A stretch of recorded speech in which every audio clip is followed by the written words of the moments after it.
और आप लोग कैसे हो। मेरा न्यू वीडियो में आप लोग का वेलकम है। फिर एक धमाका संग लेके आ चुका हूँ आप लोग के बीच में। जो भाई मेरे गाना को सुनते हो तो लाइक कीजिए, कमेंट कीजिए, सब्सक्राइब करना भूले। इस गाने को शेयर कीजिए ताकि दूसरे के पास जाए। और ऑफिशियल बाबू जी के चैनल को सब्सक्राइब करना भूले। यह गाना न्यू तरह के छठ गीत है 2024 के। चलिए आप लोग इस गाने को लाइन बाय लाइन सुनाते हैं। और मस्त लगे तो भाई के लिए लाइक कीजिए, कमेंट कीजिए, सब्सक्राइब करना भूले। चलिए। चढ़ते कतिकावा छठी माई ऐली त घारावा, तिवाई त करेली सेवा कावा हो, तिवाई त करेली सेवा कावा। जननी त तान के रहेली आँगनावा, तिवाई त करेली पूजानावा हो, तिवाई त करेली पूजानावा हो।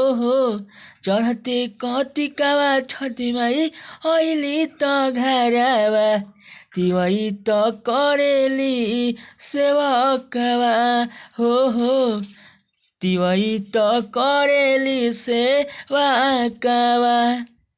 चलिए यह मुखरा यांत्रा सुनाते यांत्रा आप लोग को मौत लगे तो भाई के लिए लाइक कीजिए, कमेंट कीजिए, सब्सक्राइब करना भूले। यह गाना को शेयर कीजिए ताकि दूसरे के पास जाए।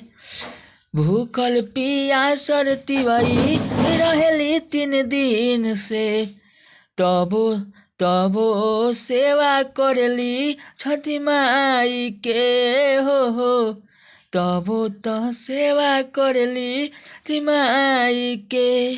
तिवाई त रहेली सेवा में मगन से, तब सेवा करेली छठी माई के हो, तब सेवा करेली गुरु सूरज गोसाई के। यह अंतरा है।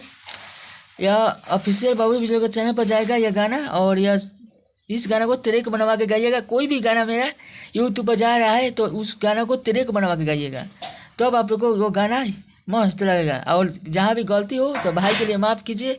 चलिए अंतर तू सुनाते हैं।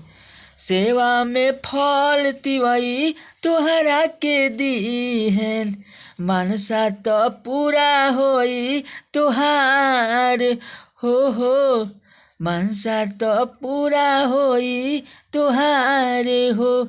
बबलू बिजोर मोहित करेलन सेवकावा, मनसा तो पूरा होई तुहार हो, मनसा तो पूरा होई तुहार हो।